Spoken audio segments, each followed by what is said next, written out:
50-100 रुपए बच सके, इसके लिए हमें इन थोड़ी सी सब्जियों के लिए इतनी दूर मंडी पैदल चलकर जाना पड़ता है। जिस तरह की हमारी हालत है ना, उसमें तो हमें 1-1 रुपए की भी बचत करनी चाहिए। मेरे तो सर में धूप से काफी दर्द हो रहा है, बोतल में भी पानी खत्म हो गया, आसपास भी कहीं पानी नहीं दिख रहा। तीनों बहू कड़कड़ी धूप में सब्जी लिए प्यासी प्यासी घर लौट रही होती हैं, तभी उन्हें गन्ने के जूस वाला दिखता है। ये देखो गन्ने के जूस वाला, चलो चलकर एक गिलास गन्ने का जूस पी लेते हैं। हमारे पास तो सिर्फ 20 रुपए बचे हैं, इस 20 रुपए में हम तीनों कैसे गन्ने का जूस पियेंगे? गन्ने का जूस हमारे यहाँ पहले 5 रुपए का आता था, अब हो सकता है 2-3 रुपए बढ़ गए हों। चलो चलकर देखते हैं। तीनों गन्ने के जूस वाले के पास जाती हैं और 1 गिलास जूस मांगती हैं। ये लीजिए मैडम, आपके 3 गिलास जूस। 3 गिलास के 90 रुपए हुए। क्या कहा तुमने? 90 रुपए, वो भी गन्ने के जूस के? भाई साहब होश में तो हो, गन्ने का जूस कब से 30 रुपए का गिलास हो गया? जब से गर्मी का मौसम शुरू हुआ है, वो जमाना क्या जब 5-10 रुपए में गन्ने का जूस मिलता था। मैं तो फिर भी एरिया के हिसाब से थोड़ा सस्ता बेच रहा हूँ। बाहर जाओगी तो 100 रुपए का गिलास मिलेगा। अब पैसे हैं तो दो, वरना चलती बनो यहाँ से। 90 रुपए का नाम सुन जैसे तीनों बहू के गुर्दे फेफड़े ही बाहर निकल आई थी। तीनों अब घर जाकर मटके का पानी पीते हैं। गर्मी का मौसम था तो आए दिन उनके मोहल्ले में कभी मैंगो शेक वाला आता, कभी तरबूज के जूस वाला, तो कभी मौसमी के जूस वाला। सभी औरतें सुबह शाम जूस का गिलास लेकर पीती थी और सभी बहुएं बस उन्हें ताकती रह जाती थी। अरे तुम लोग ऐसे आंगन में क्या खड़े हो? आ जाओ जूस पी लो, गर्मी का मौसम है। बिना जूस पिए तो मुझसे कुछ काम ही नहीं होता है। हम लोगों ने अभी थोड़ी देर पहले ही खाना खाया है, पेट भरा हुआ है। जूस पी लेंगे तो कहीं उल्टी ना हो जाए। हम थोड़ी देर बाद पी लेंगे जूस। सभी बहुएं मुंह लटका कर घर आ जाती हैं।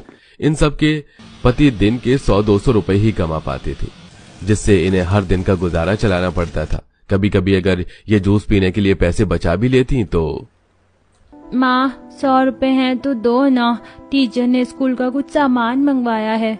हाँ बेटा है ना, ये लो, तुम जाकर इससे सामान ले आओ। दोनों बच्चे पैसे लेकर सामान लेने के लिए चले जाते हैं। इतनी मुश्किल से 100 रुपए बचाए थे, सोचा था कि 1 गिलास जूस पी लेंगे, लेकिन लगता है इन गर्मियों के मौसम में हमारे नसीब में जूस है ही नहीं। नींबू भी इतने महंगे हो गए हैं कि नींबू पानी भी बनाकर नहीं पी सकते।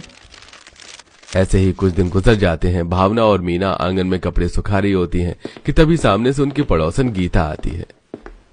अरे गीता, कहाँ आजकल ईद का चांद हो गई हो, तुम नजर ही नहीं आती। अरे वो मैंने एक फैक्ट्री में काम शुरू कर दिया है ना, तो वहीं जाती हूँ, अभी भी काम से ही आ रही हूँ।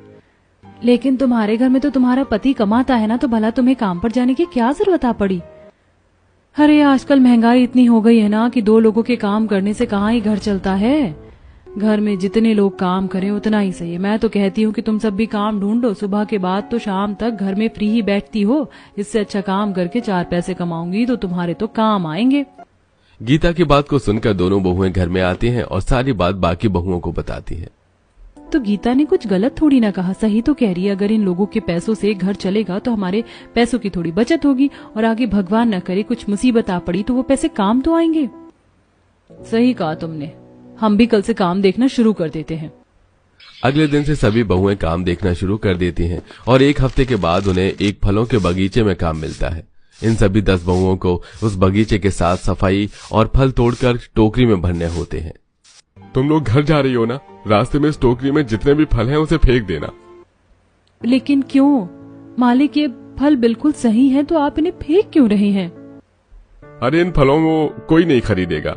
ये केले देखो, इस पर हल्के निशान पड़ गए हैं, इस पर, और जरा ये आम तो देखो, पेड़ से ऐसा गिरा जमीन पर कि चिपक गई। इन फलों में कोई ना कोई कमी है, तभी मैं फेंक रहा हूँ। रास्ते में जाते हुए गाय को दे देना। फलों की टोकरी बहू को थमाकर चला जाता है वो। तभी सभी बहुएं उन फलों को फेंकने की बजाय उन्हें घर ले आती हैं और उसमें से अच्छे और साफ सुथरे फल छांट कर उन्हें अलग करके रख देती हैं।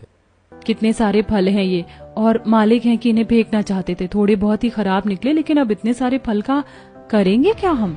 इतने सारे फल को हम लोग एक बार में भी नहीं खा सकते। एक काम करते हैं, इसे ठंडे पानी के मटके में डालकर छोड़ देते हैं, रोज 2-3 करके खा लेंगे सब।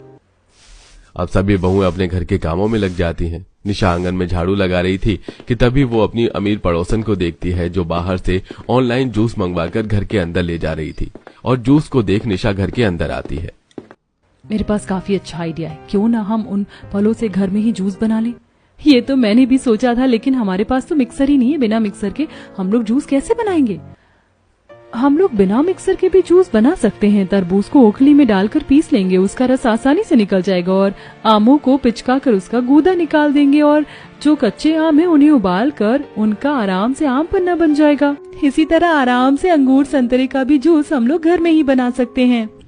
सभी बहुएं बिना देर करे जल्दी से फलों को मटके के अंदर से निकालती हैं और एक एक बहू अलग अलग फल उठा लेती है। जहां निशा आम को दबाकर उसका गूदा निकालकर मैंगो शेक बनाती है, तो वहीं भावना अंगूर से अंगूर का जूस और तरबूज को ओखली में डालकर पीसकर उसका रस निकाल देती है। थोड़ी देर में सभी बहुएं अलग अलग फलों से 10 अलग अलग तरह के जूस बनाती हैं। बाहर से बर्फ की सिल्ली लाकर उसे तोड़कर जूस के गिलास में डालकर इन गर्मियों के मौसम में पहला जूस पीती है। कुछ भी बोलो, हमने घर में जुगाड़ करके जिस तरह से भी जूस बनाए हैं, लाजवाब है पीने में। ये पीने में काफी ज्यादा मजा आ रहा है। अब से जो भी फल मालिक फेंकने के लिए देंगे, उन्हें हम घर लाकर इस तरह उनका जूस बना देंगे। लेकिन मेरे पास एक इससे भी अच्छा जुगाड़ है। अगर हम इन सभी जूस को घर में बनाकर बाहर बेचे तो गर्मी का मौसम है और इसमें जूस वालों की काफी बिक्री हो रही है। हमारी पड़ोसन ने एक ग्लास जूस के 250 रुपए दिए थे उस लड़के को, तो क्यों ना हम भी जूस बेचे। हम में से 5 फलों के बाग में काम करके फल लाएंगी और बाकी बची 5 जूस बेचेंगी। निशा का ये आइडिया सभी बहू को काफी पसंद आता है। अब जहां पांचों बहुएं बाग से शाम को फल लेकर आती, तो वहीं पांचों बहुएं अगले दिन से ही ठेले पर जूस बनाने का सारा सामान और अलग अलग तरह के फल रख उसे लेकर मार्केट चली जाती और कस्टमर को जूस बनाकर बेचती। ये संतरे और अंगूर का जूस पीने में तो काफी अच्छा लगा है, लेकिन कुछ कमी सी लगी है। इसमें थोड़ा चटपटा होता तो और अच्छा लगता। आम का जूस भी काफी अच्छा होता है, लेकिन काफी ज्यादा ये सादा है, न कोई ड्राई फ्रूट से न टूटी फ्रूटी है, और आपने तो आइसक्रीम भी नहीं डाली। बहुओं की बिक्री तो होती है, लेकिन हर कस्टमर उनके जूस में छोटी बड़ी कमी निकाल रहे थे। 1 हफ्ते तक जूस की बिक्री होने के बाद जो भी कमाई इनकी होती है, उससे सभी बहुएं साबूदाना, रूह अफ़ज़ा और आइसक्रीम की फैक्ट्री से सस्ते दामों में आइसक्रीम लेकर आती है। कभी सोचा नहीं था कि आम के जूस पर आइसक्रीम के ऊपर रूह अफ़ज़ा डालकर इतना अच्छा टेस्ट आएगा। मुझे तो ये काफी पसंद आया।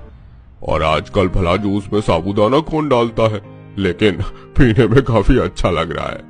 छोटे छोटे अंगूरों से ये सभी बहुएं किशमिश बना देती हैं, तो वहीं कुछ बहू सस्ते नारियल लेकर आती हैं, तो वहीं कुछ 20 रुपए की मूंगफली लाकर उससे बादाम जैसा काम करती है। ये देखो, मैं ये कुछ मसाले लेकर आई हूँ। अब मैं घर में ही जूस, उसके लिए चटपटे मसाले बनाऊंगी। आजकल तो हर कोई खाने पीने की चीज में चाट मसाला डालता है, अब मैं जूस में भी डालूंगी। मैंने तो तरबूज की छिलकों को अलग से काटकर पानी में उबालकर चाशनी में मिला दिया है। घर में ही कितनी टूटी फ्रूटी बना ली है। और मैंने घर में ही ये लंबी वाली सेवई बना ली है। जिस तरह लोग फालूदा में सेवई डालकर खाते पीते हैं, ठीक उसी तरह अब मैं भी जूस में भी डालूंगी। अपने छोटे मोटे जुगाड़ से इन सभी बहुओं ने घर में ही ड्राई फ्रूट्स, टूटी फ्रूटी जैसी चीज बना ली थी, और अब तो ये घर में ही आइसक्रीम भी बना लिया करती थी। कुछ समय में कबाड़ी की दुकान से 2 पुरानी मिक्सर लेकर आती हैं और मिक्सर की मदद से अनानास, नाशपाती और अमरूद जैसे सख्त फलों का भी जूस निकालकर लोगों को पीने के लिए देती हैं। अरे लोग तो फालूदा में सेवई डालते हैं, पर आपने तो इन मामूली जूस से ही सेवई डाल दी। वैसे लीची के जूस के साथ ये कॉम्बिनेशन मुझे काफी अच्छा लग रहा है। लीची का जूस पीकर ये चीकू का जूस पीना, वैसे भी तो मुझे चीकू बिल्कुल भी पसंद नहीं, लेकिन आपने जो इसके ऊपर ये आइसक्रीम डाली है, ये मुझे काफी अच्छा लग रहा है। अलग अलग फलों के जूस के साथ अलग अलग तरह का छोटा मोटा जुगाड़ करके इन 10 बहू ने इन मामूली जूस का लोगों को इतना दीवाना बना दिया था कि अब तो उनके ठेले से लोग हटने का नाम ही नहीं ले रहे थे। देखो, हमने जुगाड़ से पहले घर में कितनी आसानी से जूस बनाए। छोटा मोटा और जुगाड़ करके कितना यूनिक बना दिया। आसपास कितने सारे जूस की दुकान है, लेकिन लोग हमसे ही आकर जूस खरीदते हैं। मैं तो सोच रही हूँ कि हम ये काम ऑनलाइन करना भी शुरू कर देते हैं। ऑनलाइन तो हम जूस को थोड़े महंगे दामों में भी बेचेंगे, तो भी लोग इसे जरूर खरीदेंगे।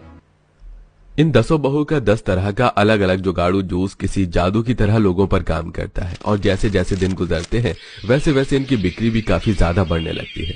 और एक समय ऐसा आता है कि सभी बहुएं अब ठेले की बजाय अपनी खुद की दुकान में अलग अलग तरह का जूस बनाकर बेचती हैं।